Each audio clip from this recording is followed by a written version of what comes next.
Air India હવે દરરોજ 100 flights ઘટાડશે. કારણ ઈંધણના વધતા ભાવ અને સ્પેર પાર્ટની અછત. ઓસ્ટ્રેલિયા, યુરોપ અને અમેરિકાના રૂટને અસર થશે.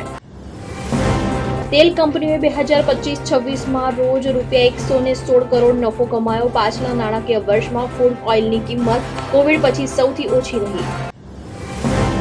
આજથી ગેસના બાટલાના ભાવ વધ્યા. રેસ્ટોરન્ટમાં જમવાનું મોંઘું થશે. ઓનલાઈન ગેમિંગ માટે નવા નિયમો પણ લાગુ. મે મહિનામાં 4 મોટા ફેરફારો થયા.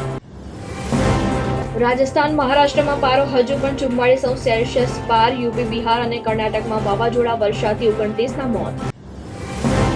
એમપી જબલપુરમાં ક્રૂઝ ડૂબ્યું. અત્યાર સુધીમાં 9 મૃતદેહ મળ્યા. 24ને બચાવ્યા. 9થી હજુ પણ લોકો ગુમ છે. સેનાએ રેસ્ક્યુ સંભાળ્યું. ટ્રમ્પ યુદ્ધ રોકવા માટે સંસદની મંજૂરી નથી ઈચ્છતા. પ્રસ્તાવ રજૂ કરવાનું ટાળ્યું. રક્ષામંત્રીએ કહ્યું, યુદ્ધ વિરોધી અમેરિકાને ઈરાન કરતાં વધુ ખતરનાક.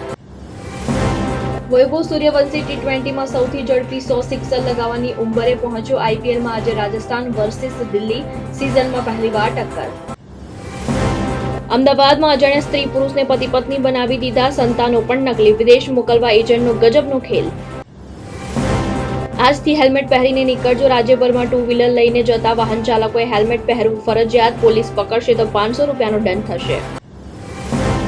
અમદાવાદ ઇન્ટરનેશનલ એરપોર્ટની આસપાસની હાઈરાઇઝ બિલ્ડિંગનો એરોનોટિક સર્વે થશે. વધારાનું બાંધકામ હશે તો દૂર કરવા ઓથોરિટી આદેશ આપશે. હાઈકોર્ટે ડેવલપર્સને આપેલી નોટિસો રદ કરી.